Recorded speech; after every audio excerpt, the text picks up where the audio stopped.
International Court of Justice, alleged violations of sovereign rights and maritime spaces in the Caribbean Sea, Nicaragua v.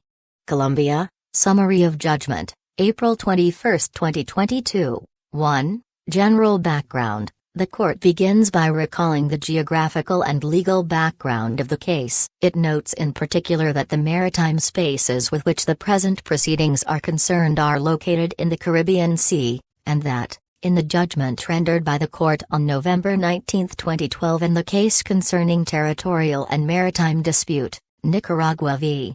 Colombia, hereinafter the 2012 judgment, it decided that Colombia had sovereignty over certain islands and established a single maritime boundary delimiting the continental shelf and the exclusive economic zones of Nicaragua and Colombia up to the 200 nautical mile limit from the baselines from which the territorial sea of Nicaragua is measured. However, the precise location of the eastern endpoints of the maritime boundary could not be determined because Nicaragua had not yet notified the Secretary-General of the United Nations of the location of those baselines. The court notes that, in the present case, Nicaragua alleges that Colombia has violated Nicaragua's sovereign rights and jurisdiction in Nicaragua's exclusive economic zone in various ways. First, it contends that Colombia has interfered with Nicaraguan flagged or Nicaraguan licensed fishing and marine scientific research vessels in this maritime zone in a series of incidents involving Colombian naval vessels and aircraft. Nicaragua also claims that Colombia repeatedly directed its naval frigates and military aircraft to obstruct the Nicaraguan Navy in the exercise of its mission in Nicaraguan waters. Secondly, Nicaragua states that Colombia has granted permits for fishing and authorizations for marine scientific research in Nicaragua's exclusive economic zone to Colombians and nationals of third states. Thirdly, Nicaragua alleges that Colombia has violated its exclusive sovereign right to explore and exploit the natural resources in its exclusive economic zone by offering and awarding hydrocarbon blocks encompassing parts of that zone. Nicaragua further objects to Presidential Decree No. 1946 of September 9, 2013, as amended by Decree No. 1119 of June 17, 2014, hereinafter Presidential Decree 1946, whereby Colombia established an integral contiguous zone, which ostensibly unified the maritime contiguous zones of all of Colombia's islands, keys and other maritime features in the area. Nicaragua claims that the integral contiguous zone overlaps with waters attributed by the court to Nicaragua as its exclusive economic zone and therefore substantially transgresses areas subject to Nicaragua's exclusive sovereign rights and jurisdiction. Nicaragua further claims that the decree violates customary international law and that its mere enactment engages Colombia's international responsibility. In its counterclaims, Colombia first asserts that the inhabitants of the San Andrés copyright archipelago, in particular the Rizals, enjoy artisanal fishing rights in the traditional fishing banks located beyond the territorial sea of the islands of the San Andrés copyright archipelago. It contends that Nicaragua has infringed the traditional fishing rights of the inhabitants of the San Andrés copyright archipelago to access their traditional fishing banks located in the maritime areas beyond the territorial sea of the islands of the San Andrés copyright archipelago and those banks located in the Colombian maritime areas, access to which requires navigating outside the territorial sea of the islands of the San Andrés copyright archipelago. Secondly, Colombia challenges the lawfulness of Nicaragua's strait baselines established by Decree No. 33/2013 of August 19, 2013, hereinafter Decree 33, which was enacted by Nicaragua on August 27, 2013 and then amended in 2018. More specifically, Colombia contends that the strait baselines, which connect a series of maritime features appertaining to Nicaragua east of its continental coast in the Caribbean Sea, have the effect of pushing the external limit of its territorial sea far east of the 12-mile limit permitted by international law, expanding Nicaragua's internal waters, territorial sea, contiguous zone, exclusive economic zone and continental shelf. According to Colombia, Nicaragua's strait baselines thus directly impede the rights and jurisdiction to which Colombia is entitled in the Caribbean Sea.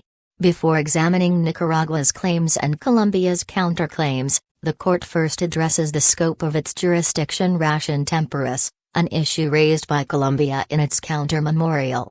2. Scope of the jurisdiction ration temporis of the court. In its 2016 judgment, the court concluded that it had jurisdiction, on the basis of Article 31 of the Pact of Bogotá to entertain the dispute concerning the alleged violations by Colombia of Nicaragua's rights in the maritime zones which, according to Nicaragua, the court declared in its 2012 judgment appertained to Nicaragua. The question now before the court is whether its jurisdiction over the dispute extends to facts or events that allegedly occurred after November 27, 2013, the date on which the pact ceased to be in force for Colombia. The court considers that there is nothing in its jurisprudence to suggest that the lapse of the jurisdictional title after the institution of proceedings has the effect of limiting the court's jurisdiction ration temporis to facts which allegedly occurred before that lapse. In the view of the court, the criteria that it has considered relevant in its jurisprudence to determine the limits ration temporis of its jurisdiction with respect to a claim or submission made after the filing of the application, or the admissibility thereof, should apply to the court's examination of the scope of its jurisdiction ration temporis in the present case. The court notes that, in cases involving the adjudication of a claim or submission made after the filing of the application, it has in such instances considered whether such a claim or submission arose directly out of the question which is the subject matter of the application or whether entertaining such a claim or submission would transform the subject of the dispute originally submitted to the court. With regard to facts or events subsequent to the filing of the application, the court has affirmed the relevance of criteria relating to continuity and connexity for determining limits ration temporis to its jurisdiction. In the 2016 judgment, the court did not address the question of jurisdiction ration temporis with regard to those alleged incidents that occurred after the denunciation of the Pact of Bogotá came into effect. However, its judgment implies that the court has jurisdiction to examine every aspect of the dispute that the court found to have existed at the time of the filing of the application. It follows that the task of the court is to decide whether the incidents alleged to have occurred after the lapse of the jurisdictional title meet the aforementioned criteria drawn from the court's jurisprudence. The court observes that the incidents said to have occurred after November 27, 2013 generally concern Colombian naval vessels and aircraft allegedly interfering with Nicaraguan fishing activities and marine scientific research in Nicaragua's maritime zones, Colombia's alleged policing operations and interference with Nicaragua's naval vessels in Nicaragua's maritime waters, and Colombia's alleged authorization of fishing activities and marine scientific research in Nicaragua's exclusive economic zone. These alleged incidents are of the same nature as those that allegedly occurred before November 26, 2013. They all give rise to the question whether Colombia has breached its international obligations under customary international law to respect Nicaragua's rights in the latter's exclusive economic zone, a question which concerns precisely the dispute over which the court found it had jurisdiction in the 2016 judgment. In light of the foregoing considerations, the court concludes that the claims and submissions made by Nicaragua in relation to incidents that allegedly occurred after November 27, 2013 arose directly out of the question which is the subject matter of the application, that those alleged incidents are connected to the alleged incidents that have already been found to fall within the court's jurisdiction, and that consideration of those alleged incidents does not transform the nature of the dispute between the parties in the present case. The court therefore has jurisdiction ration temporis over Nicaragua's claims relating to those alleged incidents. 3. Alleged violations by Colombia of Nicaragua's rights in its maritime zones. The dispute between the parties in the present case raises questions concerning the rights and duties of the coastal state and the rights and duties of other states in the exclusive economic zone. The applicant and the respondent agree that the applicable law between them is customary international law. A. Colombia's contested activities in Nicaragua's maritime zones. 1. incidents alleged by Nicaragua in the southwestern Caribbean Sea, the court notes that customary rules on the rights and duties in the exclusive economic zone of coastal states and other states are reflected in several articles of the United Nations Convention on the Law of the Sea, hereinafter unclose, including Articles 56, 58, 61, 62 and 73. The court further notes that, in considering whether the evidence establishes the violations of customary international law alleged by Nicaragua, it will be guided by its jurisprudence on questions of proof. The court recalls that, as a general rule, it is for the party which alleges a particular fact in support of its claims to prove the existence of that fact. The court will treat with caution evidentiary materials prepared for the purposes of a case, as well as evidence from secondary sources. It will consider evidence that comes from contemporaneous and direct sources to be more probative and credible. The court will also give particular attention to reliable evidence acknowledging facts or conduct unfavorable to the state represented by the person making them. Finally, while press articles and documentary evidence of a similar secondary nature are not capable of proving facts, they can corroborate, in some circumstances, the existence of facts established by other evidence. Upon examination of the evidence submitted by Nicaragua, the court finds that for many alleged incidents, Nicaragua seeks to establish that Colombian naval vessels violated Nicaragua's rights in its maritime zones, yet its evidence does not prove, to the satisfaction of the court, that Colombia's conduct in Nicaragua's exclusive economic zone went beyond what is permitted under customary international law as reflected in Article 58 of UNCLOS. In relation to a number of other alleged incidents, Nicaragua's evidence is primarily based on what fishermen reported to the owners of their vessels, on materials that were apparently prepared for the purposes of the present case without other corroborating evidence, on audio recordings that are not sufficiently clear, or on media reports that either do not indicate the source of their information or are otherwise uncorroborated. The court does not consider that such evidence suffices to establish Nicaragua's allegations against Colombia. It is of the view that, with regard to the alleged incidents referred to above, Nicaragua has failed to discharge its burden of proof to establish a breach by Colombia of its international obligations. The court therefore dismisses those allegations for lack of proof. With regard to the rest of the alleged incidents, the court considers that a number of facts on which Nicaragua's claim rests are established. First of all, as to many of the alleged incidents, the evidence supports Nicaragua's allegations regarding the location of Colombian frigates. See the alleged incidents of November 17, 2013, January 27, 2014, 12 and March 13, 2014, April 3, 2014, July 28, 2014, August 21, 2016, 6 and October 8, 2018. Further, Colombia's own naval reports and navigation logs, as contemporaneous documents, also corroborate the specific geographic coordinates presented by Nicaragua, which lie within the area east of the 82°A meridian, often in the fishing ground at or around Luna Verde, located within the maritime area that was declared by the court to appertain to Nicaragua.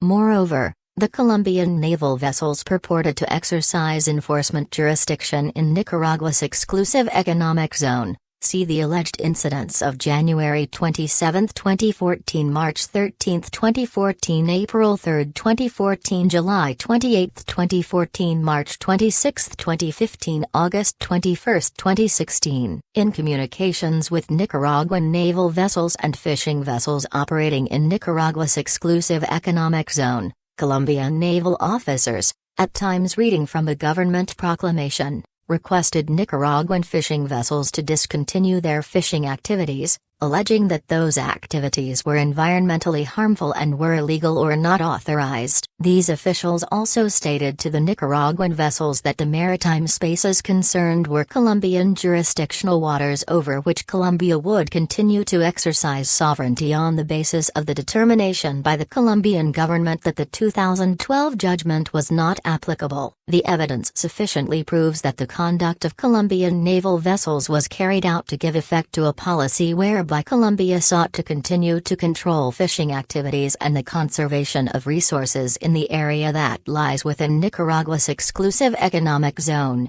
The court notes that Colombia relies on two legal grounds to justify its conduct at sea. First, Colombia claims that its actions, even if proved, are permitted as an exercise of its freedoms of navigation and overflight. Secondly, Colombia asserts that it has an international obligation to protect and preserve the marine environment of the southwestern Caribbean Sea and the habitat of the Rizals and other inhabitants of the archipelago.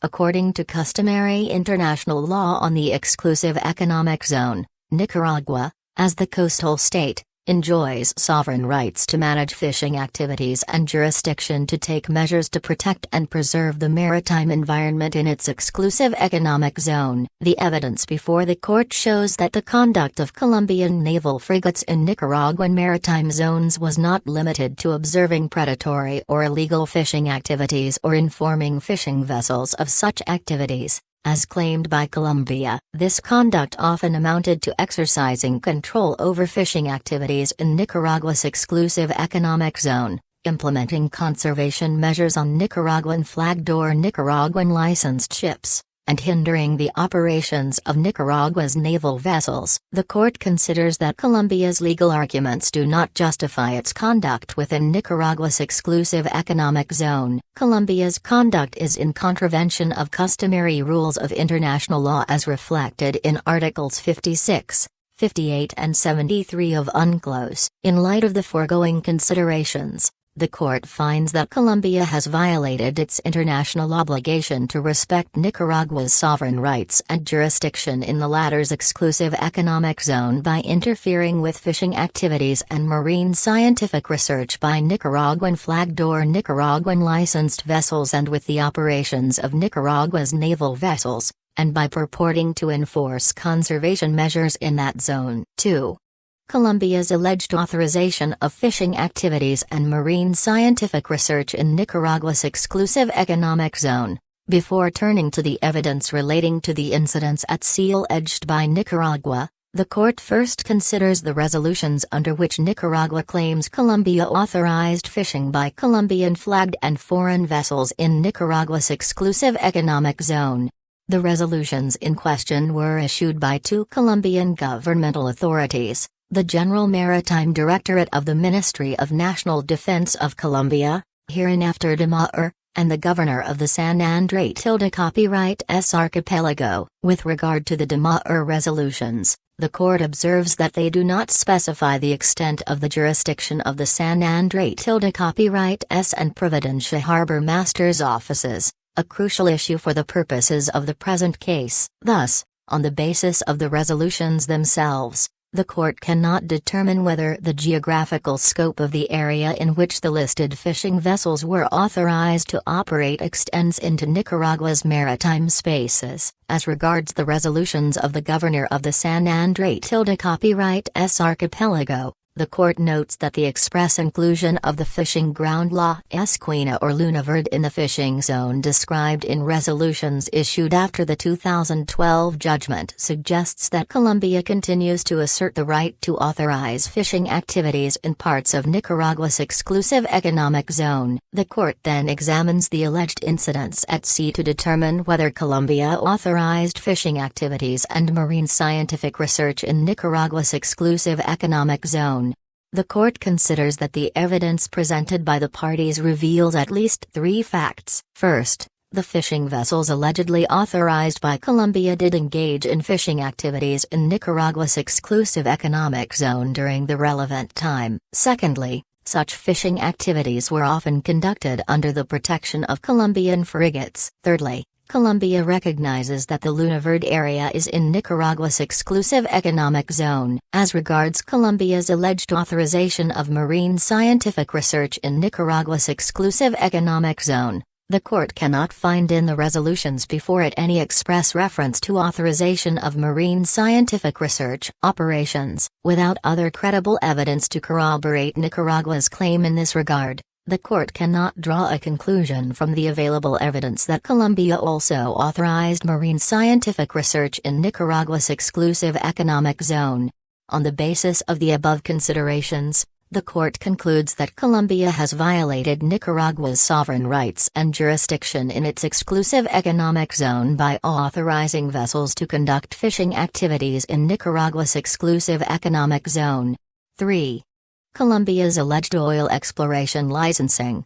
The court first addresses the admissibility of Nicaragua's claim concerning Colombia's alleged oil exploration licensing. The court notes that Nicaragua's allegation regarding Colombia's oil exploration licensing concerns the question whether Colombia has violated Nicaragua's sovereign rights in the exclusive economic zone. Although a different kind of activity is involved, Nicaragua's claim does not transform the subject matter of the dispute as stated in the application. Since the dispute between the parties involves the rights of the parties in all maritime zones as delimited by the 2012 judgment, the court is of the view that Nicaragua's claim arises directly out of the question which is the subject matter of the application, and that it is therefore admissible. Regarding the merits of the claim, the court is of the opinion that the evidence shows, including by Nicaragua's own account, that Colombia offered 11 oil concession blocks for licensing and awarded 2 blocks in 2011, at a time when the maritime boundary between the parties had not yet been delimited. The documents before the court also demonstrate that signature of the contracts for the said petroleum blocks was first suspended by the parties concerned in 2011 and later by a decision of the Administrative Tribunal of San Andrés Copyright S. Providencia and Santa Catalina in 2012. Nicaragua also concedes that, to date, the contracts in question have not been signed. As regards the facts since then, there is no credible evidence that the National Hydrocarbon Agency still intends to offer and award those blocks. The court notes in this regard that Nicaragua did not pursue its claim during the oral proceedings and that it acknowledged Colombia's statement that no concessions had been awarded in the areas concerned. Colombia, for its part, reiterated that the blocks in question had not been implemented and would not be pursued or offered. In light of the foregoing, the court finds that Nicaragua has failed to prove that Colombia continues to offer petroleum blocks situated in Nicaragua's exclusive economic zone. It therefore rejects the allegation that Colombia violated Nicaragua's sovereign rights by issuing oil exploration licenses. 4. Conclusions. In light of the foregoing considerations, the court finds that Colombia has breached its international obligation to respect Nicaragua's sovereign rights and jurisdiction in its exclusive economic zone, by interfering with fishing and marine scientific research activities of Nicaraguan flagged or Nicaraguan licensed vessels and with the operations of Nicaraguan naval vessels in Nicaragua's exclusive economic zone. 2. By purporting to enforce conservation measures in Nicaragua's exclusive economic zone and, 3. By authorizing fishing activities in Nicaragua's exclusive economic zone. Colombia's wrongful conduct engages its responsibility under international law. B.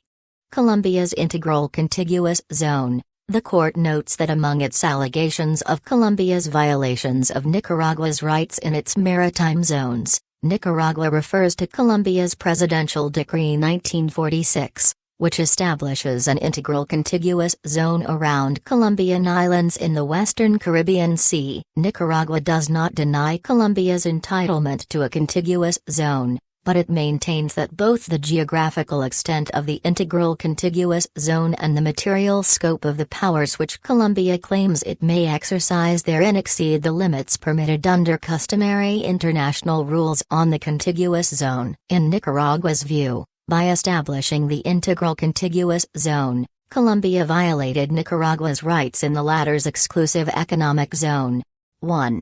The applicable rules on the contiguous zone. The court first notes that, under the law of the sea, The contiguous zone is distinct from other maritime zones in the sense that the establishment of a contiguous zone does not confer upon the coastal state sovereignty or sovereign rights over this zone or its resources. The drafting history of Article 24 of the 1958 Convention and that of Article 33 of UNCLOS demonstrate that states have generally accepted that the powers in the contiguous zone are confined to customs, fiscal, immigration and sanitary matters as stated in Article 33, Paragraph 1. With regard to the breadth of the contiguous zone, most states that have established such zones have set the breadth thereof within a 24 nautical mile limit consistent with Article 33, Paragraph 2, of UNCLOS. Some states have even reduced the breadth of previously established contiguous zones to conform to that limit. In conclusion, the Court considers that Article 33 of UNCLOS reflects contemporary customary international law on the contiguous zone, both in respect of the powers that a coastal state may exercise there and the limitation of the breadth of the contiguous zone to 24 nautical miles. 2. Effect of the 2012 judgment and Colombia's right to establish a contiguous zone. The Court notes that in the proceedings leading to the 2012 judgment, the parties discussed the contiguous zone but did not request the Court to delimit it in drawing a single maritime boundary, nor did the Court address the contiguous zone, as the issue did not arise during the delimitation. The Court considers that the 2012 judgment does not delimit, expressly or otherwise, the contiguous zone of either party. The Court then notes that the contiguous zone and the exclusive economic zone are governed by two distinct copyright regimes. It considers that the establishment by one state of a contiguous zone in a specific area is not, as a general matter, incompatible with the existence of the exclusive economic zone of another state in the same area. In principle, the maritime delimitation between Nicaragua and Colombia does not abrogate Colombia's right to establish a contiguous zone around the San Andrés copyright archipelago. The Court adds that, under the law of the sea, the powers that a state may exercise in the contiguous zone are different from the rights and duties that a coastal state has in the exclusive economic zone. The two zones may overlap, but the powers that may be exercised therein and the geographical extent are not the same. The contiguous zone is based on an extension of control by the coastal state for the purposes of prevention and punishment of certain conduct that is illegal under its national laws and regulations, while the exclusive economic zone, on the other hand, is established to safeguard the coastal state's sovereign rights over natural resources and jurisdiction with regard to the protection of the marine environment. In exercising the rights and duties under either copyright regime, each state must have due regard to the rights and duties of the other state. The Court is of the view that, in the parts of the integral contiguous zone which overlap with Nicaragua's exclusive economic zone, Colombia may exercise its powers of control in accordance with customary rules on the contiguous zone as reflected in Article 33, Paragraph 1, of UNCLOS, and it has the rights and duties under customary law as reflected in Article 58 of UNCLOS. In exercising the rights and duties under the contiguous zone copyright regime, Colombia is under an obligation to have due regard to the sovereign rights and jurisdiction which Nicaragua enjoys in its exclusive economic zone under customary law as reflected in Articles 56 and 73 of UNCLOS. Given the above considerations, the Court concludes that Colombia has the right to establish a contiguous zone around the San Andrés copyright archipelago in accordance with customary international law. 3. The compatibility of Colombia's integral contiguous zone with customary international law. The parties are divided over the conformity with customary international law of the provisions of Article 5 of Presidential Decree 1946, which set out the geographical extent of the integral contiguous zone and the material scope of the powers that may be exercised therein. The Court begins by recalling that the 24 nautical mile rule provided for in Article 33, Paragraph 2, of UNCLOS is an established customary rule. The simplified configuration of Colombia's integral contiguous zone has the effect of extending its breadth beyond 24 nautical miles. The court is of the view that Colombia may choose to reduce the breadth of the integral contiguous zone if it wishes to simplify the configuration of the zone, but it has no right to expand it beyond the 24 nautical mile limit to the detriment of the exercise by Nicaragua of its sovereign rights and jurisdiction in its exclusive economic zone. It follows that the geographical extent of Colombia's integral contiguous zone is not in conformity with customary international law. With regard to the material scope of Colombia's powers within the integral contiguous zone, Article 5(3)(a) of Presidential Decree 1946 provides that Colombia shall exercise powers in the integral contiguous zone to prevent and control infringements of laws and regulations regarding the integral security of the state,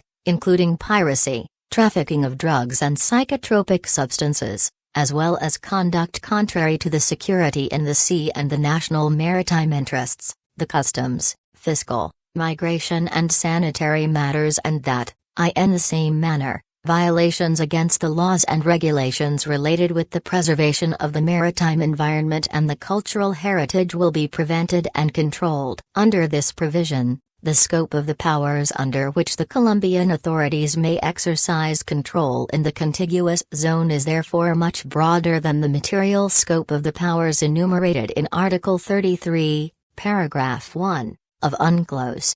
The court notes that security was not a matter that states agreed to include in the list of matters over which a coastal state may exercise control in the contiguous zone, nor has there been any evolution of customary international law in this regard since the adoption of UNCLOS. The inclusion of security in the material scope of Colombia's powers within the integral contiguous zone is therefore not in conformity with the relevant customary rule.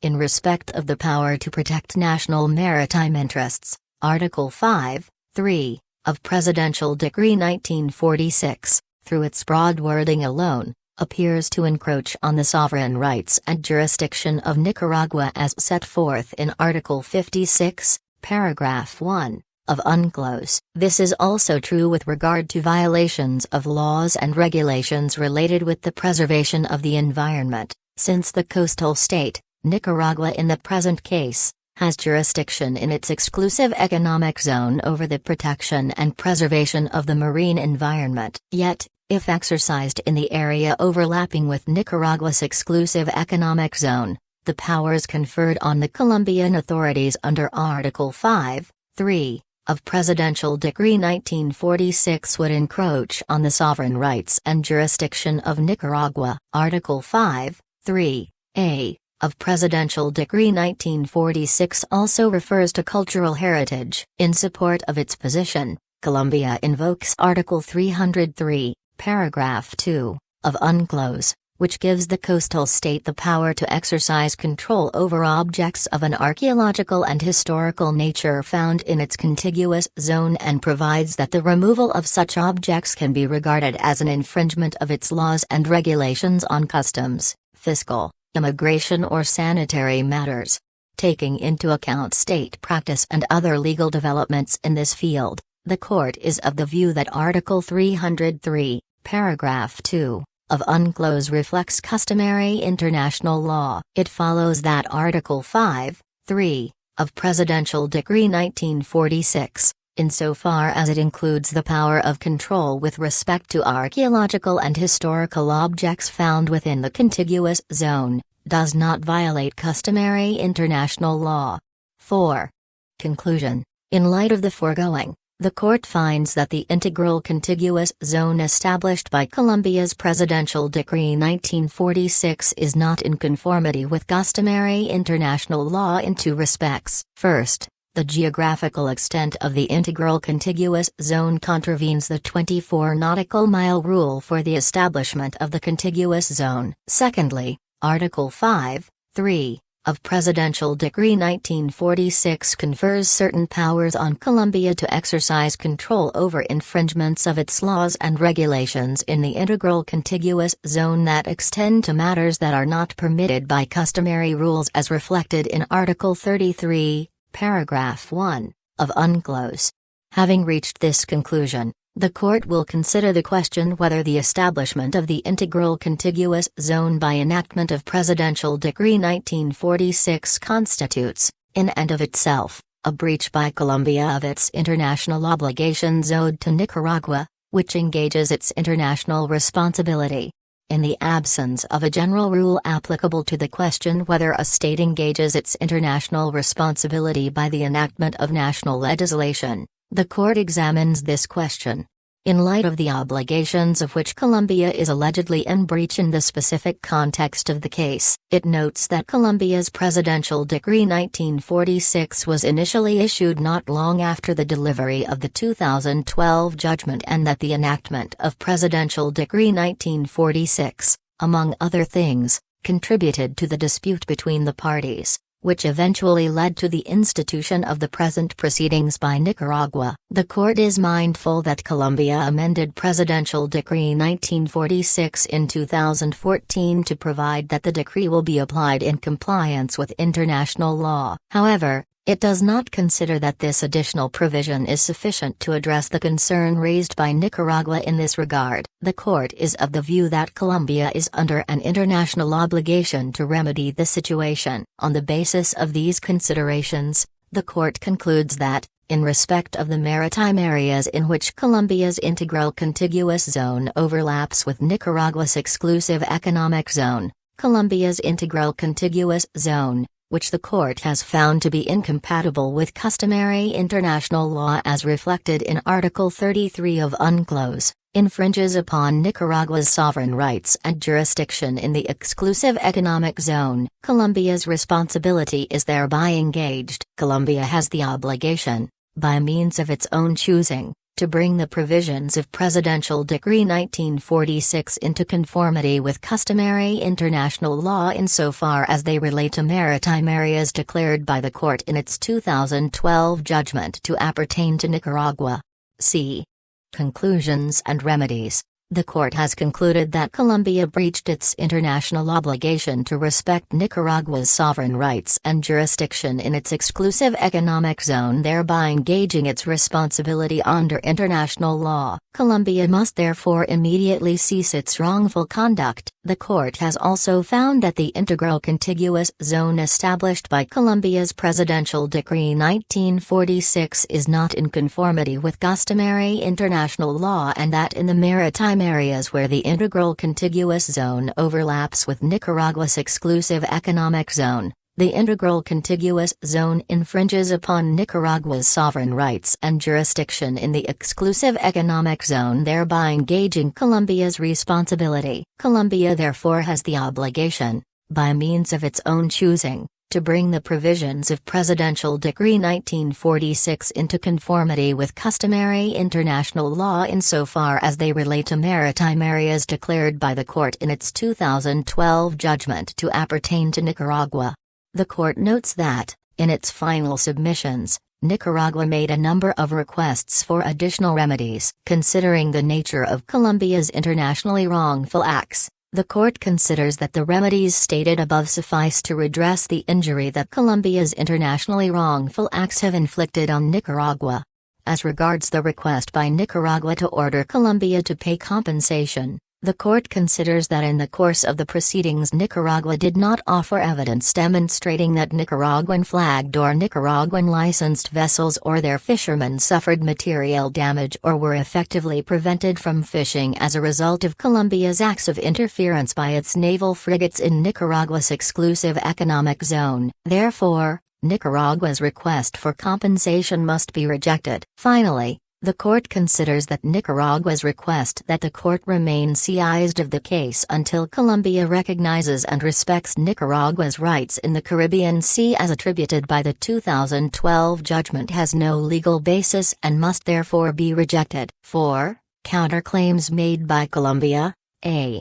Nicaragua's alleged infringement of the artisanal fishing rights of the inhabitants of the San Andrés Tilde copyright S archipelago to access and exploit the traditional banks.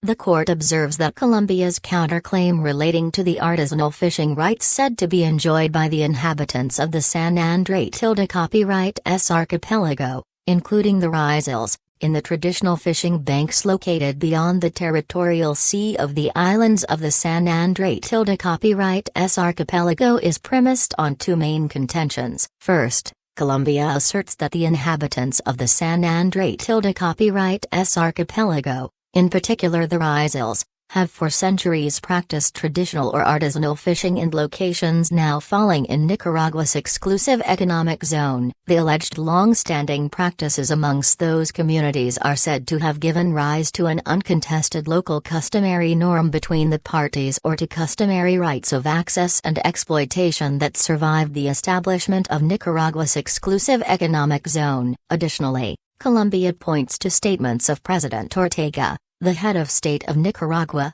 which it characterizes both as accepting or recognizing the existence of those rights and as unilateral statements that are capable of producing legal effects in the sense that they amounted to granting rights to the artisanal fishermen. The court begins by recalling that the parties' relations in respect of the exclusive economic zone are governed by customary international law. The court then turns to the question of whether Colombia has proved that the inhabitants of the San Andrés Tilde copyright S archipelago, in particular the Rizals, have historically enjoyed artisanal fishing rights in areas that now fall within Nicaragua's exclusive economic zone and that those rights survived the establishment of Nicaragua's exclusive economic zone. Colombia relies on 11 affidavits to prove the existence of a long-standing practice of artisanal fishing by the inhabitants of the San Andrés Tilde copyright S archipelago, in particular the Rizals. The court observes that those affidavits appear to have been sworn specifically for the purposes of this case and are signed by fishermen who may be considered as particularly interested in the outcome of these proceedings, factors that have a bearing on the weight and probative value of that evidence. The court must nonetheless analyze the affidavits for the utility of what is said and to determine whether they support Colombia's contention.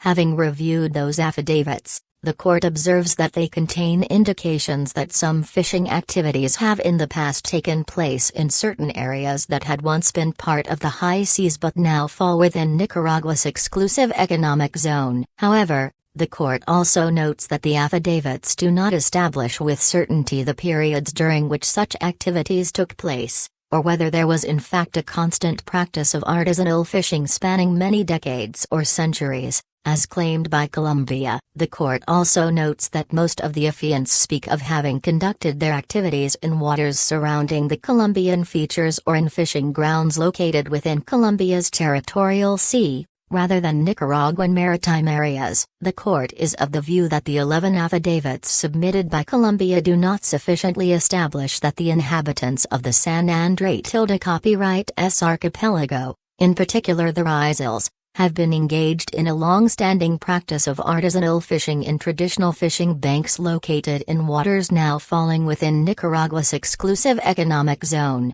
The court also considers that the positions adopted by Colombia on other occasions are inconsistent with its assertion concerning the existence of such a traditional practice of artisanal fishing in Nicaragua's exclusive economic zone. The court then turns to several statements of Nicaragua's head of state, which, according to Colombia, either illustrate Nicaragua's acceptance or recognition that the artisanal fishermen of the archipelago have the right to fish in Nicaragua's maritime zones without having to request prior authorization or alternatively create a legal obligation on the part of Nicaragua to respect those fishing rights. The court observes that, in several of President Ortega's statements, reference is made to the need for the Rizal community or the inhabitants of the archipelago to obtain fishing permits or authorizations from Nicaragua to carry on artisanal or industrial fishing. In addition, President Ortega made references to mechanisms that needed to be established between Nicaragua and Colombia before the artisanal fishermen could operate in waters falling in Nicaragua's exclusive economic zone by virtue of the 2012 judgment. In the court's view, The statements by President Ortega do not establish that Nicaragua has recognized that the inhabitants of the San Andrés copyright archipelago, in particular the Rizals, have the right to fish in Nicaragua's maritime zones without having to request prior authorization. It follows that the court cannot uphold Colombia's contention that Nicaragua, through the statements of its head of state, accepted or recognized the rights of the Rizals to fish in Nicaragua's exclusive economic zone without requiring authorization from Nicaragua. The court then considers whether the statements of President Ortega constitute a legal undertaking granting rights to the artisanal fishermen. In the court's view, the statements of Nicaragua's head of state indicate that the Nicaraguan authorities were aware of the issues that arose in respect of the fishing activities of the inhabitants of the archipelago and the challenges that Colombia faced in implementing the 2012 judgment. In that regard, it appears that Nicaragua expressed an openness to concluding an agreement with Colombia regarding appropriate mechanisms and solutions to overcome those challenges. Bearing in mind the above context and adopting a restrictive interpretation, the court cannot accept Colombia's alternative argument that the statements of President Ortega, referred to above, constitute a legal undertaking on the part of Nicaragua to respect the rights of the artisanal fishermen of the San Andrés copyright archipelago to fish in Nicaragua's maritime zones without requiring prior authorization from Nicaragua. For these reasons, the court concludes that Colombia has failed to establish that the inhabitants of the San Andrés copyright archipelago, in particular the Rizals, enjoy artisanal fishing rights in waters now located in Nicaragua's exclusive economic zone, or that Nicaragua has, through the unilateral statements of its head of state, accepted or recognized their traditional fishing rights, or legally undertaken to respect them. In light of all the above considerations, the court dismisses Colombia's third counterclaim. Notwithstanding the above conclusion, the court takes note of Nicaragua's willingness, as expressed through statements of its head of state, to negotiate with Colombia an agreement regarding access by members of the Rizals community to fisheries located within Nicaragua's exclusive economic zone. The court considers that the most appropriate solution to address the concerns expressed by Colombia and its nationals in respect of access to fisheries located within Nicaragua's exclusive economic zone would be the negotiation of a bilateral agreement between the parties. B. Alleged violation of Colombia's sovereign rights on maritime spaces by Nicaragua's use of straight baselines. The court turns to Colombia's counterclaim relating to Decree 33, through which Nicaragua established a system of straight baselines along its Caribbean coast, from which the breadth of its territorial sea is measured. Customary international law as reflected in Article 7, Paragraph 1. Of UNCLOS provides for two geographical preconditions for the establishment of straight baselines. The preconditions are alternative and not cumulative. With respect to the straight baselines drawn from Cabo Gracias a Dios on the mainland to Great Corn Island along the coast, points 1-8, Nicaragua asserts that there is a fringe of islands along the coast in its immediate vicinity that entitles it to use straight rather than normal baselines. As to the southernmost part of its mainland coast, Nicaragua claims instead that the indentation of the coast from Monkey Point to the land boundary terminus with Costa Rica justifies Nicaragua's straight baselines drawn from Point 8, Great Corn Island, to Point 9, Barra Indio Mas. The court notes that there appears to be no single test for identifying a coastline that is deeply indented and cut in two. Since Nicaragua concedes that it is only the southernmost portion of its Caribbean coast that falls to be considered under the second geographic option, the court must determine whether the straight baseline segment between base points 8 and 9 defined by Decree 33, as amended, is justified on the basis that the corresponding coast is deeply indented and cut in two. The court is of the view that the indentations along the relevant portion of Nicaragua's coast do not penetrate sufficiently inland or present characteristics sufficient for it to consider the said portion as deeply indented and cut in two. Thus, recalling that the straight baselines method must be applied restrictively, the court finds that the straight baseline segment between base points 8 and 9 defined by Decree 33, as amended, does not conform with customary international law on the drawing of straight baselines as reflected in Article 7, Paragraph 1, of UNCLOS. The court then turns to the remainder of Nicaragua's straight baselines running from point 1 to point 8. It notes that the parties are divided on the question whether Nicaragua's offshore islands constitute a fringe of islands along the coast in its immediate vicinity within the meaning of Article 7, Paragraph 1, of UNCLOS. The court begins by ascertaining whether Nicaragua has demonstrated the presence of islands and, if so, whether those islands amount to a fringe. Along the coast in its immediate vicinity as required by customary international law. The court is satisfied in general terms, and noting its findings in its 2012 judgment according to which, here are a number of Nicaraguan islands located off the mainland coast of Nicaragua, that some of the 95 features listed by Nicaragua are islands. The court must emphasize, nonetheless, that it does not automatically follow that all the features listed by Nicaragua are islands or that they constitute a fringe within the meaning of Article 7, Paragraph 1, of UNCLOS.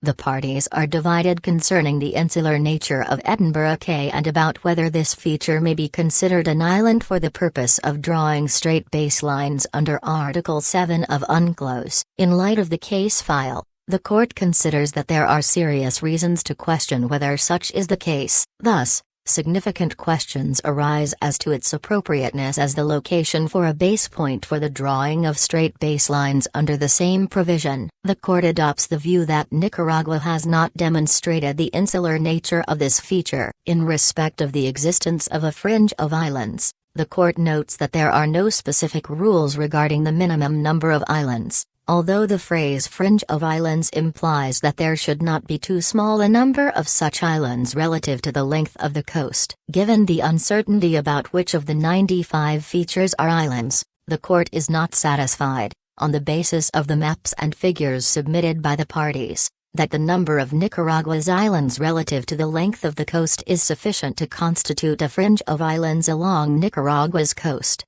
In determining whether the features identified by the applicant can be considered a fringe of islands, the court observes that customary international law, as reflected in Article 7, Paragraph 1, of UNCLOS, requires this fringe to be located along the coast and in its immediate vicinity. Read together with the additional requirements of Article 7, Paragraph 3.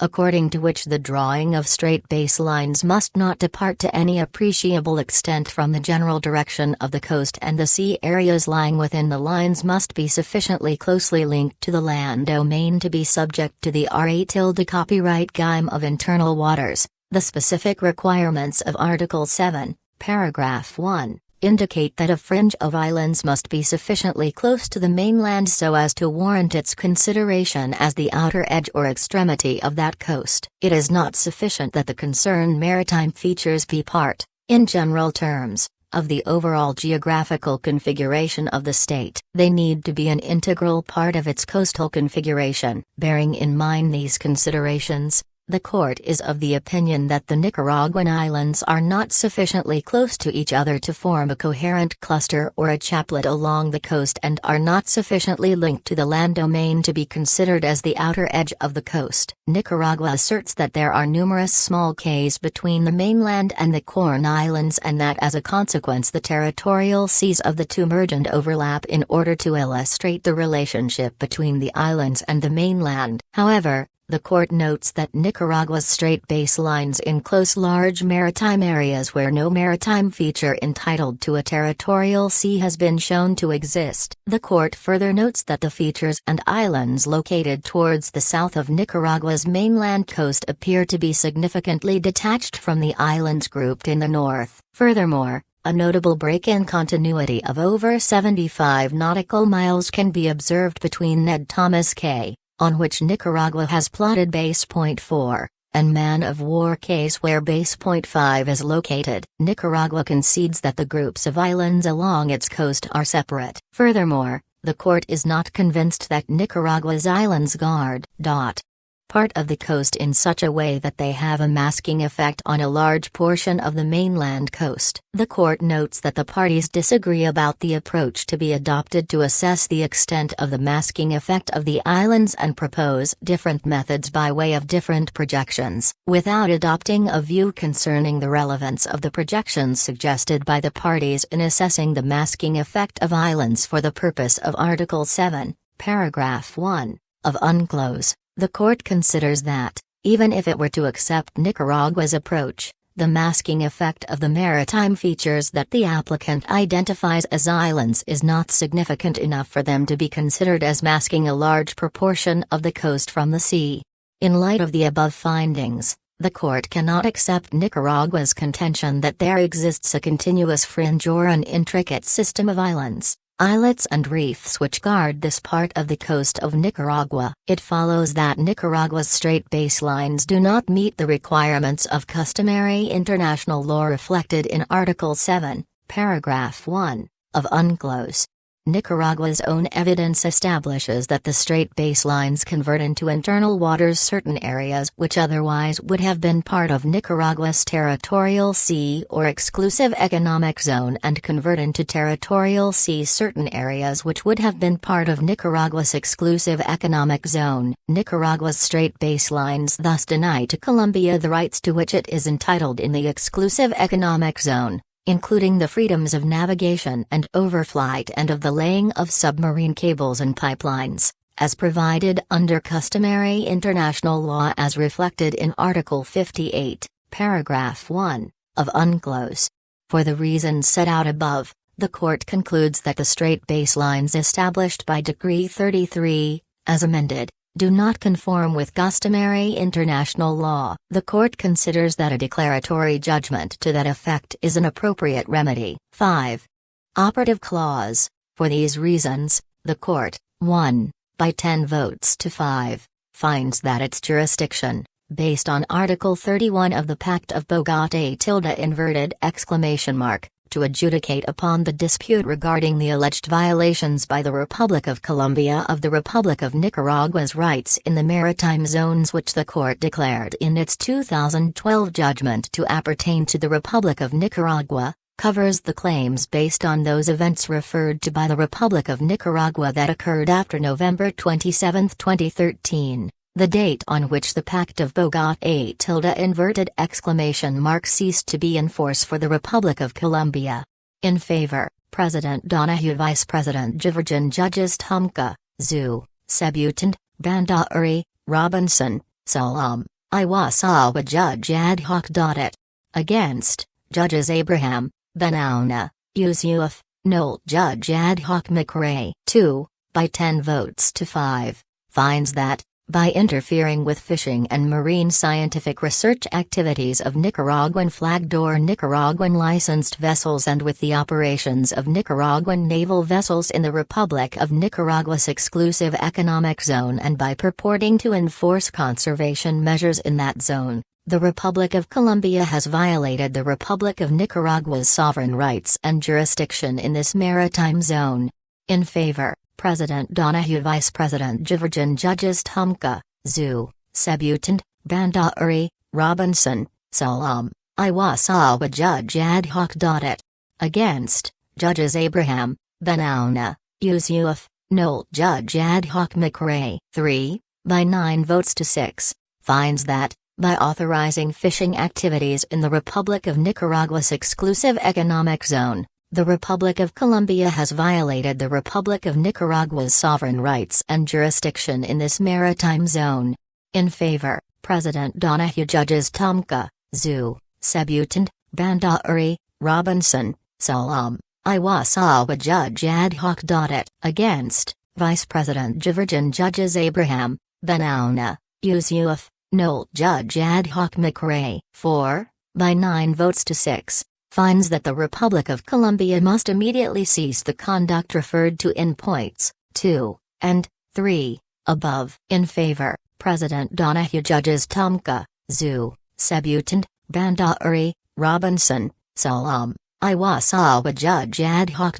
Against, Vice President Jiverjan, Judges Abraham, Benauna, Yusuf, Nolt Judge Ad Hoc McRae 5, by 13 votes to 2, finds that the integral contiguous zone established by the Republic of Colombia by Presidential Decree 1946 of September 9, 2013, as amended by Decree 1119 of June 17, 2014, is not in conformity with customary international law, as set out in paragraphs 170 to 187 above.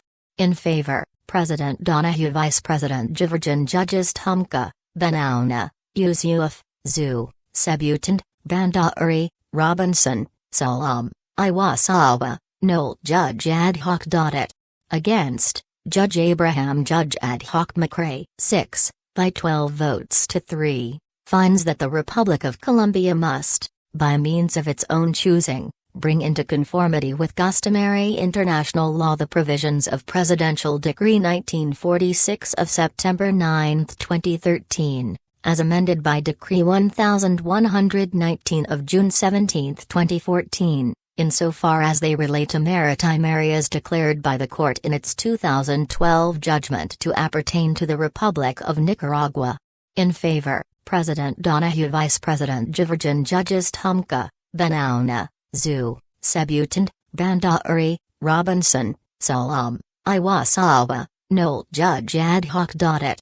Against, Judges Abraham, Yusuf, Judge Ad Hoc McRae 7, by 12 votes to 3, finds that the Republic of Nicaragua's strait baselines established by Decree No. 33/2013 of August 19, 2013, as amended by Decree No. 17/2018 of October 10, 2018, are not in conformity with customary international law. In favor, President Donahue, Vice President Jiverjan, Judges Tumka, Abraham, Yusuf, Sebutand, Bandauri, Robinson, Salam, Iwasawa, Nolt Judge Ad Hoc. It. Against, Judges Benauna, Zhu, Judge Ad Hoc McRae 8, by 14 votes to 1, rejects all other submissions made by the parties. In favor, President Donahue, Vice President Jiverjan, Judges Tumka, Abraham, Benauna, Yusuf, Zhu, Sebutand, Bandauri, Robinson, Salam, Iwasawa, Nolt Judge Ad Hoc. It. Against, Judge Ad Hoc McRae, Vice President Jiverjan appends a declaration to the judgment of the court. Judge Tumka appends a separate opinion to the judgment of the court. Judge Abraham appends a dissenting opinion to the judgment of the court. Judge Benauna appends a declaration to the judgment of the court. Judge Yusuf appends a separate opinion to the judgment of the court. Judge Zhu appends a declaration to the judgment of the court. Judge Robinson appends a separate opinion to the judgment of the court. Judge Iwasawa appends a declaration to the judgment of the court. Judge Nolt appends a dissenting opinion to the judgment of the court. Judge Ad Hoc McRae appends a dissenting opinion to the judgment of the court. Declaration of Vice President Jiverjan. Vice President Jiverjan voted against the majority's finding that Colombia has violated Nicaragua's sovereign rights in its seas by authorizing fishing in this maritime zone. In his view, Nicaragua did not substantiate its claim that Colombia issued permits to Colombian and foreign flagged vessels authorizing them to fish in areas appertaining to Nicaragua's seas. In particular, the Vice President questions whether the alleged acts of Colombian vessels are supported by sufficient evidence. Moreover, even if conclusively proven, he expresses doubts that these acts can be relied on to support the conclusion that fishing in the relevant areas had been authorized by the Colombian authorities. Finally, the Vice President remains unconvinced that the resolutions issued by the General Maritime Directorate of the Ministry of National Defense of Colombia, DMAR, constitute fishing permits, and even if so, that they extend to maritime areas appertaining to Nicaragua. For these reasons, the Vice President was also unable to vote in favor of the court's call upon Colombia to cease the relevant actions. Separate opinion of Judge Tumka. Although Judge Tumka voted in favor of all the conclusions reached by the court, he offers some observations on two issues in his separate opinion. The first issue concerns the court's jurisdiction under Article 31 of the Pact of Bogotá Colombia argued that the court lacked jurisdiction ration temporis to consider any claims made by Nicaragua based on facts that were alleged to have occurred after the pact ceased to be in force for Colombia. Colombia interpreted Article 31 of the pact as containing a temporal limitation on the court's jurisdiction. Under this interpretation, the court would have had no jurisdiction to deal with various incidents referred to by Nicaragua that occurred after the pact ceased to be in force for Colombia. Judge Tomka explains why, in his view, Colombia's argument cannot be accepted. He considers that Article 31, interpreted in good faith in accordance with the ordinary meaning to be given to its terms in their context and in the light of the pact's object and purpose, does this not contain any temporal condition or limitation. He also notes that it is common practice for states to present additional facts after having filed an application before the court. The limit of states' freedom to present such new facts is that the dispute brought before the court by the application is not transformed into another dispute which is different in character. Judge Tomka considers that Nicaragua has not, in the present case, transformed the dispute into another dispute which is different in character by relying on incidents that were not mentioned in its application. Judge Tomka recalls the well-established principle that once the court has established jurisdiction to entertain a case, the subsequent lapse of the title of jurisdiction cannot deprive the court of its jurisdiction. Since the incidents which occurred after the date on which the Pact of Bogotá ceased to be in force for Colombia do not transform the dispute brought before the court into another dispute which is different in character, they may be considered by the court when adjudicating on Nicaragua's claim.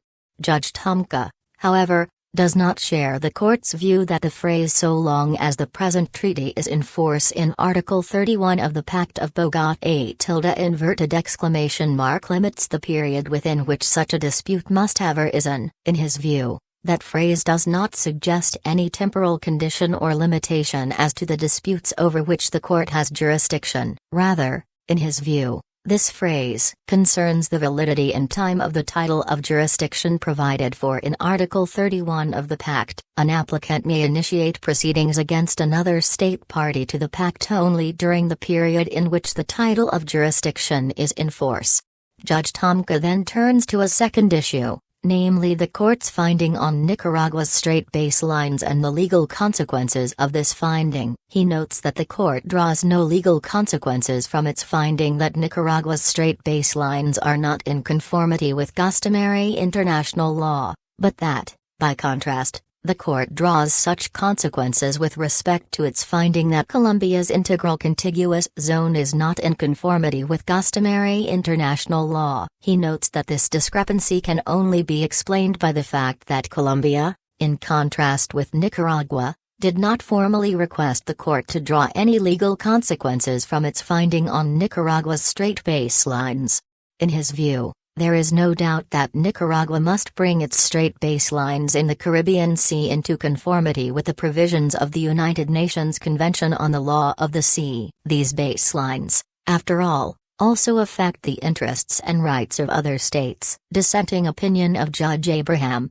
Judge Abraham disagrees with the parts of the judgment relating to jurisdiction ration temporis and the integral contiguous zone. It is as a result of that disagreement that he voted against most of the paragraphs of the operative clause regarding the court's jurisdiction over facts that occurred after November 27, 2013. Judge Abraham first observes that the matter was resolved neither explicitly nor implicitly by the 2016 judgment. He then notes that the precedents invoked by the parties are irrelevant given the novel character of the question that arises in the present case. In Judge Abraham's view, it is hard to reconcile Article 31 of the Pact of Bogotá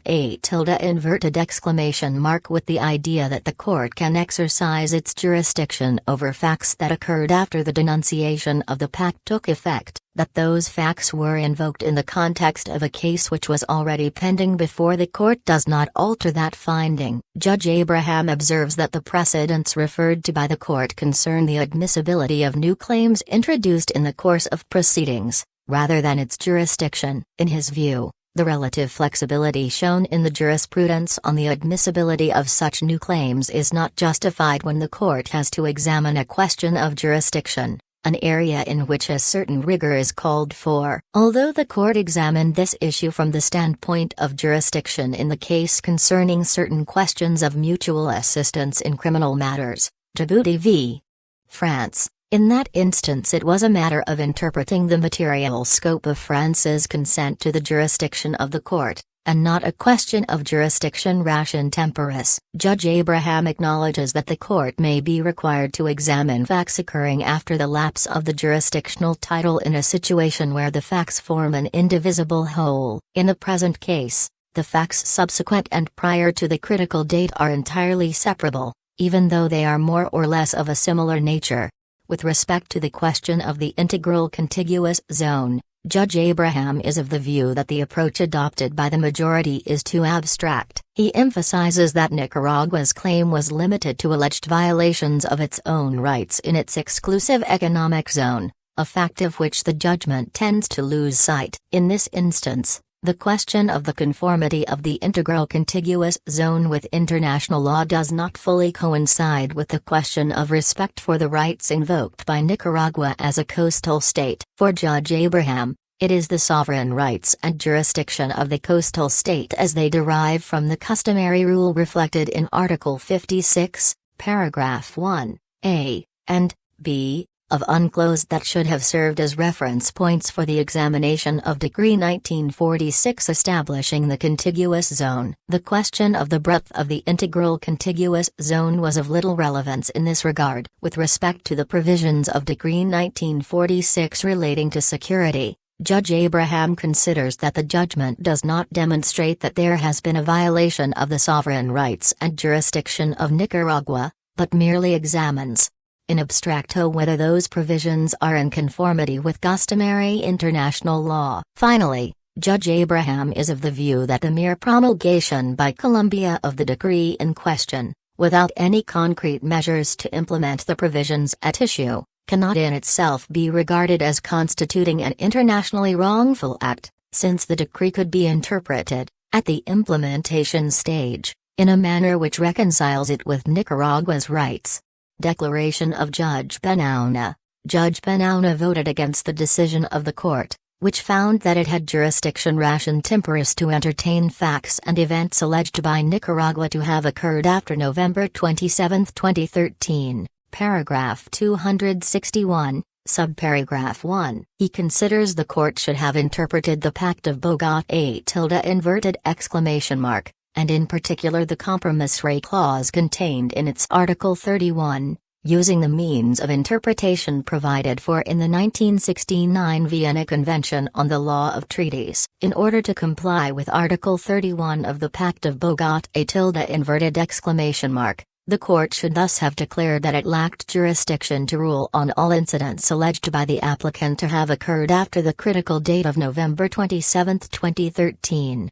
Judge Benauna points out that none of the cases to which the court refers, paragraph 44, concerns facts or events that occurred after the jurisdictional title was no longer in force between the parties. It is clear, therefore, that the present case cannot be treated in the same way as the precedents mentioned by the court, since the situation concerned is not comparable to them. In view of the foregoing, Judge Benauna also voted against subparagraph 2 of the operative clause relating to Colombia's violations of Nicaragua's sovereign rights and jurisdiction, paragraph 250, subparagraph 2, and subparagraph 3, relating to the granting of fishing permits by Colombia, paragraph 250, subparagraph 3. Finally, Judge Benauna voted against subparagraph 7 of the operative clause, which states that Nicaragua's strait baselines are not in conformity with customary international law, paragraph 250, subparagraph 7. He underlines that this is a counterclaim relating to alleged violations of Colombia's sovereign rights and maritime spaces resulting from the use of strait baselines by Nicaragua. In his view, The court would only be able to assess whether Nicaragua's strait baselines were consistent with international law if Colombia could prove that the drawing of such baselines by Nicaragua specially affected its own rights in its exclusive economic zone. Separate opinion of Judge Yusuf. In his separate opinion, Judge Yusuf explains his disagreement with the conclusion in subparagraph 1 of the dispositive of the judgment concerning the jurisdiction of the court ration temporis. According to Judge Yusuf, the judgment should have undertaken a detailed analysis of the interpretation of Article 31 of the Pact of Bogotá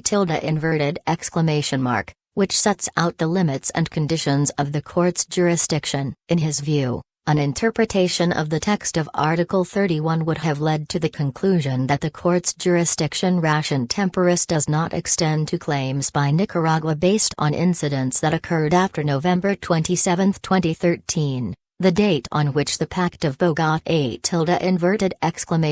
ceased to be in force for Colombia. According to Judge Yusuf, the text of Article 31 makes it abundantly clear that the court's jurisdiction ration temporis is limited to claims based on facts which occurred before the treaty ceased to be in force between the parties. Judge Yusuf also notes that the court has never been confronted with a similar situation. It is therefore his view that, contrary to what is stated in paragraph 45 of the judgment, there is nothing in the 2016 judgment to suggest that the court's jurisdiction extends to facts subsequent to the termination of the Pact of Bogotá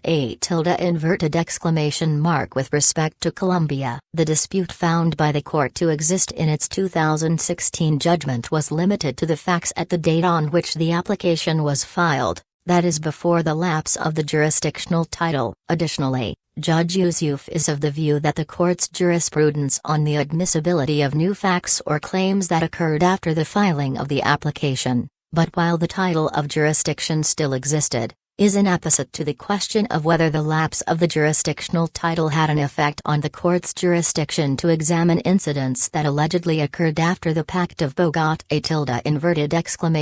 ceased to be in force between the parties. In his view, this jurisprudence presupposes the continued existence of a valid jurisdictional title, which is not the case here. Finally, Judge Yusuf points out that the incidents that allegedly occurred before and after November 27, 2013 cannot be considered as being in all instances of the same nature, since some of them are neither uniform in character nor do they always relate to identical facts or possess common legal bases.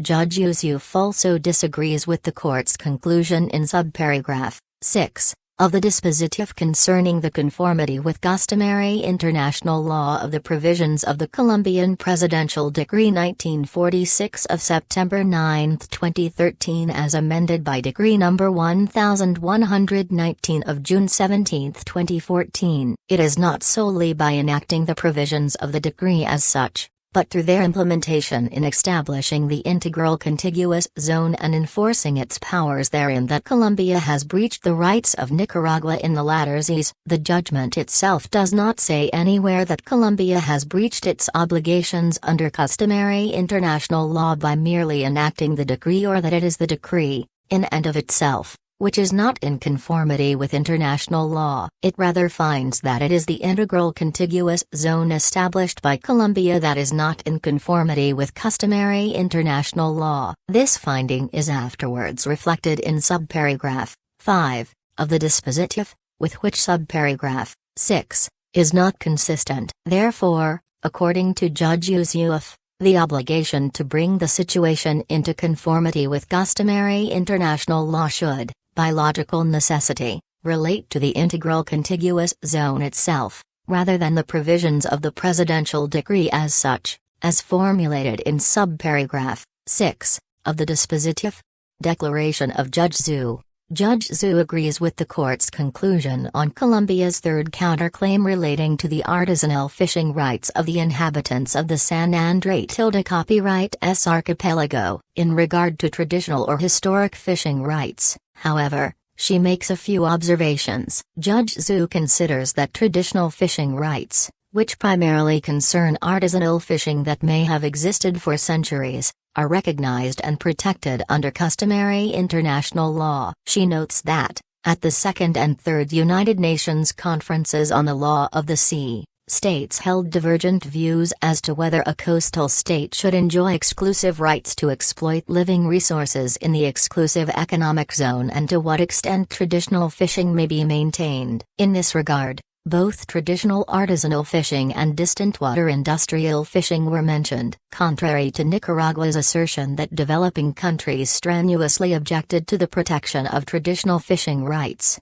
Judge Zhu observes that those countries were actually very critical of foreign industrial and commercial fishing practices, particularly of those prescriptive rights acquired under colonialism. At the same time, they were sympathetic to the fishing interests of the developing countries whose economy depended on fisheries. Judge Zhu notes that the establishment of the exclusive economic zone copyright GIME is one of the major achievements of the Third United Nations Conference on the Law of the Sea, largely responding to concerns of the coastal states over the exploitation of living resources by industrial and commercial fishing of foreign fleets in their coastal waters and the need to ensure optimum utilization of natural resources of the sea. This new copyright GIME has fundamentally changed the fishery limits in the sea and put an end to the freedom of fishing in the areas that fall within the exclusive economic zone of the coastal states. With regard to Article 51, Paragraph 1, of UNCLOS, she considers that the drafting history does not support Nicaragua's interpretation that this provision is the only exception that preserves traditional fishing rights under UNCLOS. She points out that the Travolx copyright parodies show that Article 51, Paragraph 1, was intended to maintain a balance of rights and interests between the archipelagic states and their regional neighbors, whose fishing interests would be substantially jeopardized by the enclosure of the archipelagic waters. Confined to a special copyright GIME, Article 51, Paragraph 1, concerns solely traditional fishing rights in the archipelagic waters. There is no legal basis in international law to preclude the existence of traditional fishing rights under other circumstances. Commenting on Nicaragua's contention that, by virtue of Article 62, Paragraph 3, on habitual fishing, the Convention has settled the relationship between the exclusive economic zone and traditional fishing rights, Judge Zhu considers that such conclusion is oversweeping. Habitual fishing may include certain types of traditional fishing activities carried out by individual fishermen of other states, but in the context of the article, that factor alone cannot be taken to presume that all situations relating to traditional fishing rights are encompassed by that article.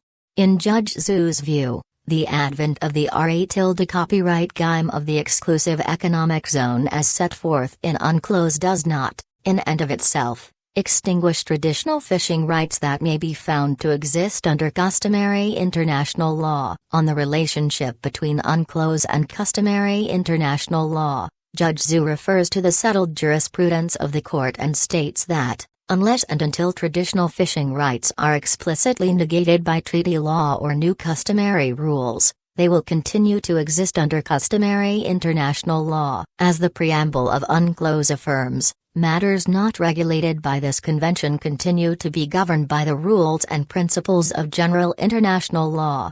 Judge Zhu observes that traditional fishing rights are recognized and protected by state practice, judicial jurisprudence and arbitral awards. In order to establish traditional fishing rights, two conditions are often applied. First, traditional fishing rights have to be borne out by artisanal fishing and, secondly, such fishing activities must have continued consistently for a lengthy period of time. The first element is applied primarily to distinguish traditional fishing from industrial fishing, while the second element has to be assessed under the circumstances of each case. In the present case, Judge Zhu considers that, although the evidence adduced by Colombia is not considered sufficient to prove its claim, the statements of the Nicaraguan president do not deny the existence of traditional fishing of the inhabitants of the San Andrés copyright archipelago, particularly of the Rizals. In order to preserve the local tradition and custom of the San Andrés copyright archipelago,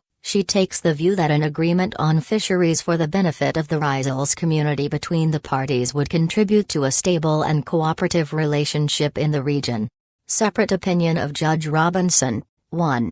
Having voted in favor of the court's finding that Colombia has breached Nicaragua's sovereign rights in its exclusive economic zone, (EEZ), in his opinion, Judge Robinson makes observations on the court's treatment of a coastal state's sovereign rights in its seas. 2. First, Judge Robinson notes that the United Nations Convention on the Law of the Sea, hereinafter UNCLOS, or the Convention, provides a set of interlocking rights and duties to govern the relationship between the coastal state and other states in relation to the EEZ, in his view, by the due regard obligations provided for in Articles 56(2) and 58(3) of UNCLOS. The Convention attempts to strike a balance between the rights and duties of the coastal state in its seas and the rights and duties of other states in that zone. Judge Robinson expresses disagreement with commentators who maintain that Article 56 is a relevant provision for the purposes of Article 58(1) of the Convention. In his view, the effect of such a reading of the Convention would subordinate the freedoms enjoyed by other states in the East to the coastal states' sovereign rights in that zone. This result, he concludes, was not intended in the negotiations of the Convention. 3.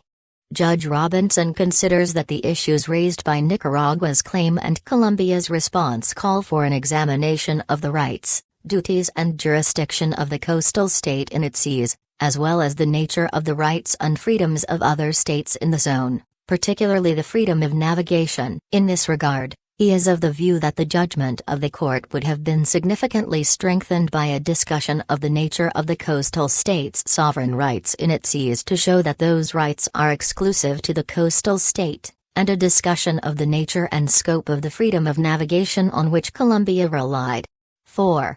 Concerning the nature and scope of the freedom of navigation, Judge Robinson opines that, in the context of Part 5 of the Convention, that freedom encompasses the free passage or movement of ships of third states in the ease of a coastal state without any entitlement on the part of the coastal state to restrict that passage or movement in any way, unless there is carried out on the ship an activity that is not directly related with that passage or movement and interferes with the enjoyment by the coastal state of its sovereign rights. In this regard, he notes, the freedom of navigation under Article 58(1) is more limited than freedom of navigation on the high seas under Article 87, since the sovereign rights id 3/4 of the coastal state in its seas id 3/4 to explore, exploit, conserve and manage its living and non-living resources will impact on a third state's freedom of navigation in that zone. As such,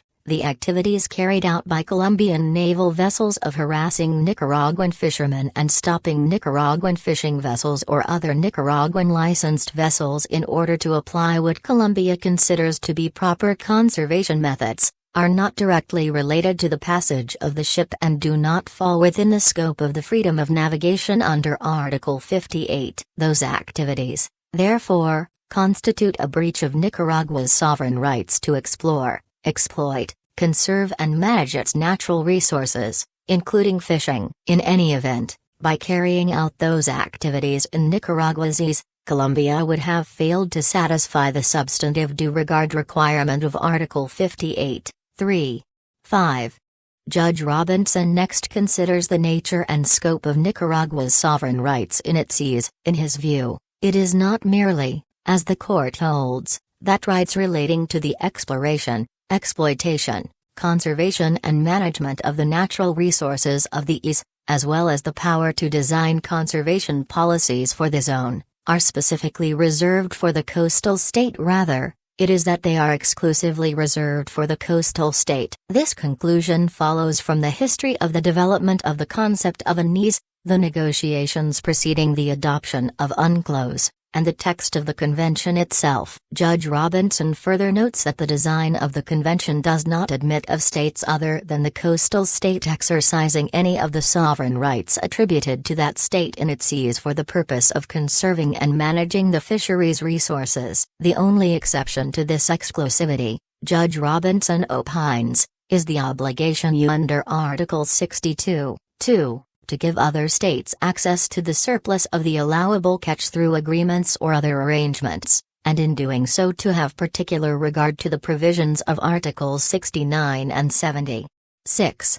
Judge Robinson further notes that the obligations of the coastal state relating to the conservation and management of the resources of its seas are as exclusive to that state as are its sovereign rights to exploit, explore, conserve and manage those resources. As such, a state's perception that a coastal state is not discharging its obligation to conserve and manage its living resources, even if it is well-founded, does this not give the former state the right to assume the responsibility of discharging those obligations? 7.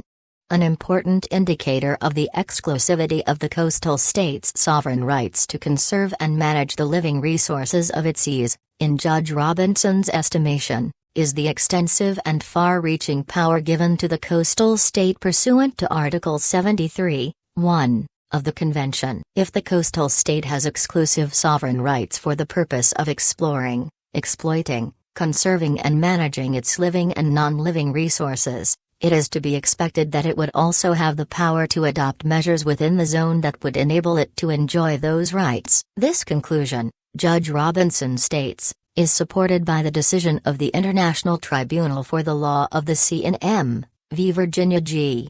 8.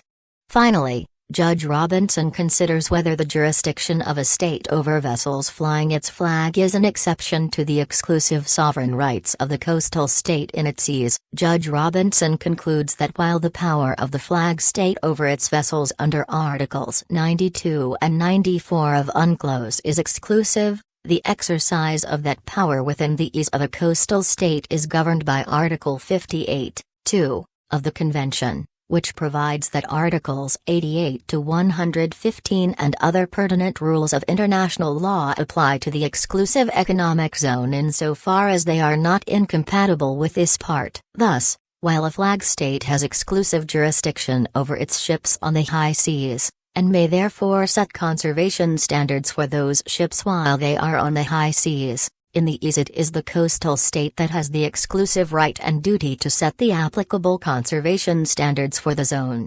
Declaration of Judge Iwasawa. Judge Iwasawa offers his views on Colombia's integral contiguous zone and the court's reasoning in that regard. The court finds that Article 33, paragraph 1, of UNCLOS reflects customary international law on the contiguous zone in respect of the powers that a coastal state may exercise in that zone, and that, in its contiguous zone, a coastal state may not exercise control with respect to security matters. Judge Iwasawa considers it significant that, at the Third United Nations Conference on the Law of the Sea, there were no proposals to add other matters to the list in Article 33, paragraph 1.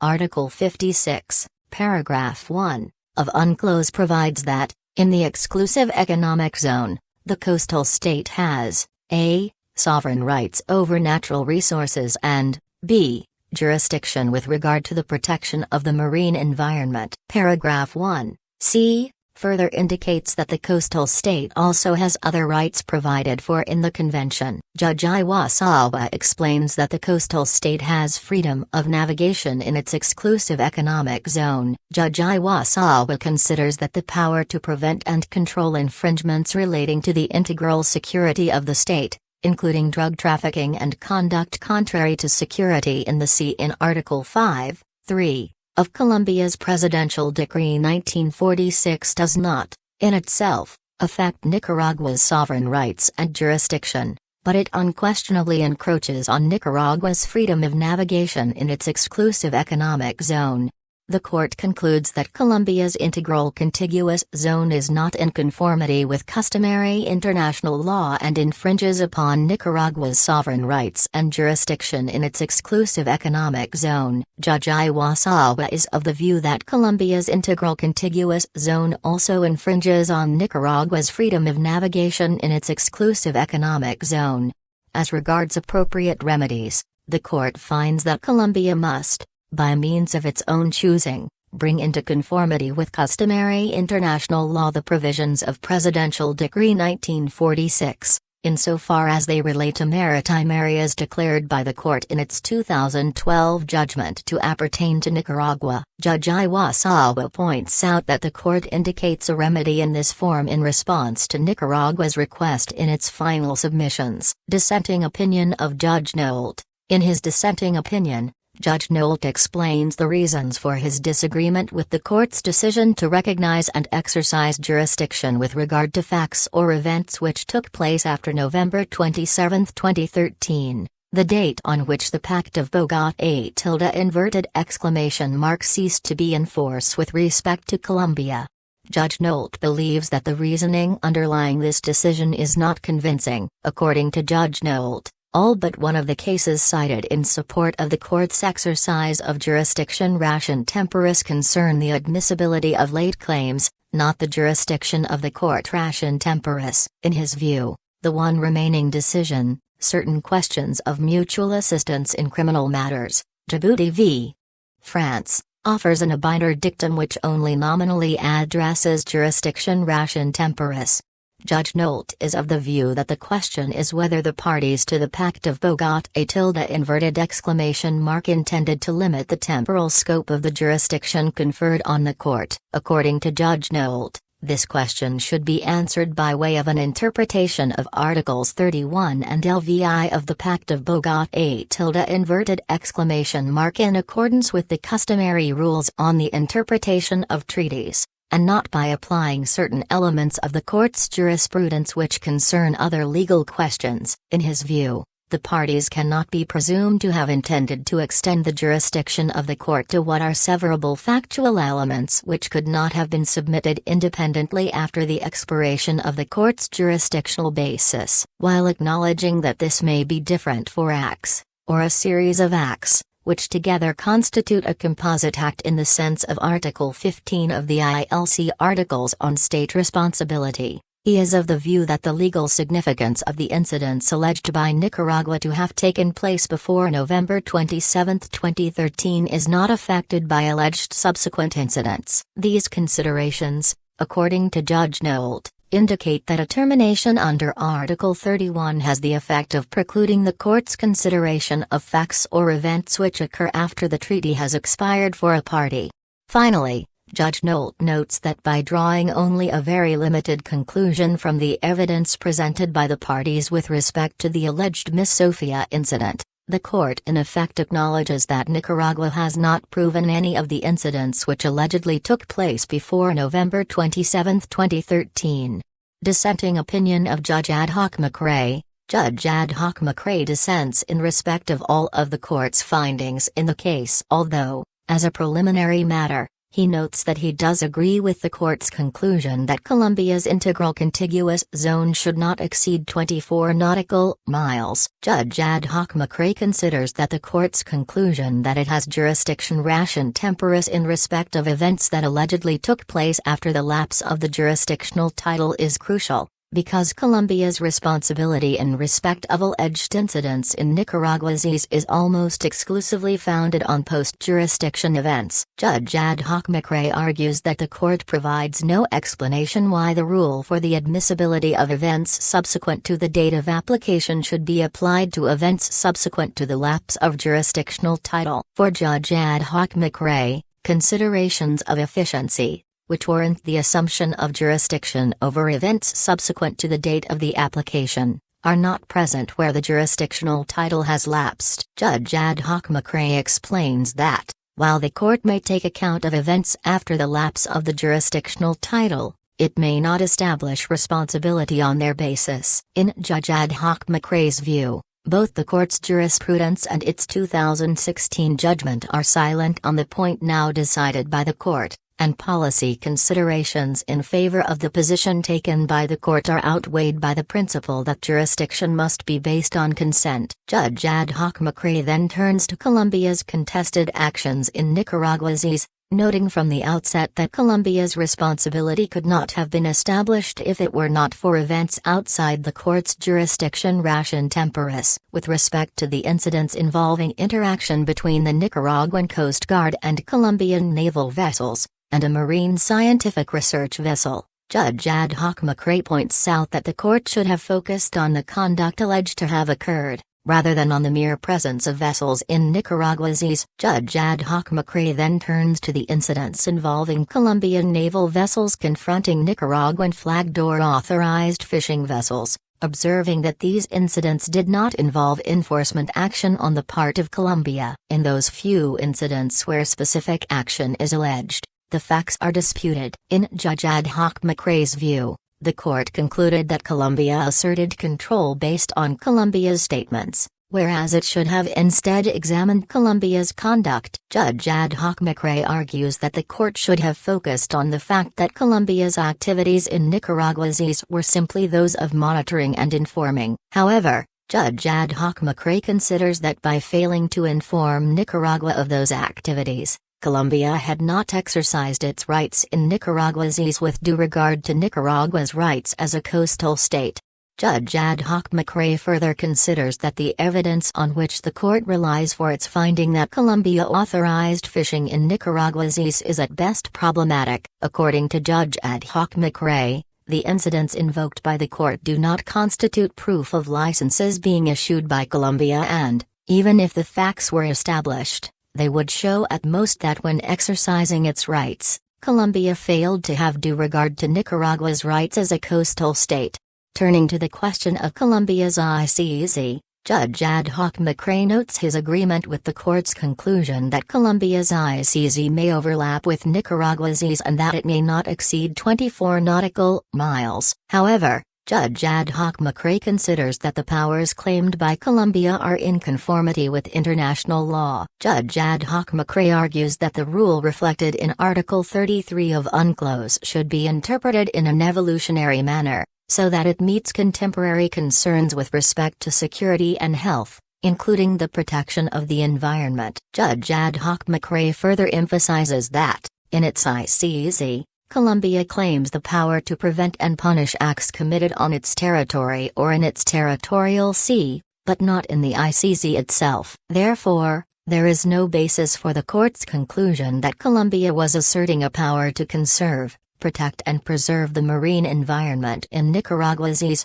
Judge Ad hoc McRae then addresses Colombia's counterclaims. With respect to the counterclaim about traditional fishing rights, Judge Ad hoc McRae notes that Colombia identifies the Rizals as a group that is distinct from other inhabitants of the San Andrés Tilde Copyright S archipelago and describes them in a way that suggests that they are akin to indigenous peoples. According to Judge Ad hoc McRae, the Nicaraguan president has consistently used language indicating that the claim of the Rizals to fishing is analogous to an indigenous right, namely, a right that is an inherent consequence of the status of the Rizals as a particular group often described as original or indigenous peoples. Judge Ad hoc McRae stresses that the court failed to appreciate the real nature of the claim relating to the Rizals. Thus, the agreement proposed by the court between the parties should be to ensure the implementation of existing rights, rather than the establishment of new fishing rights for the Rizals.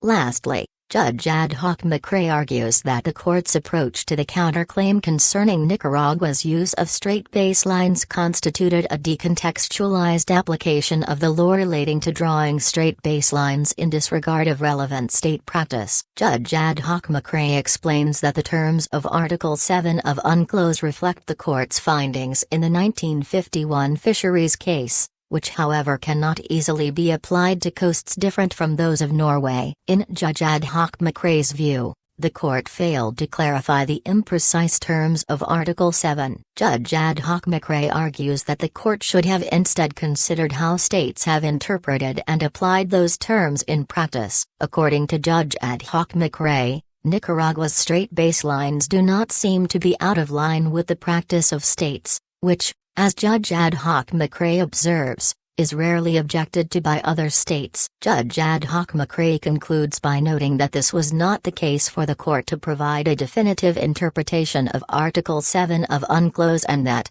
in doing so, the court has increased uncertainty in this area.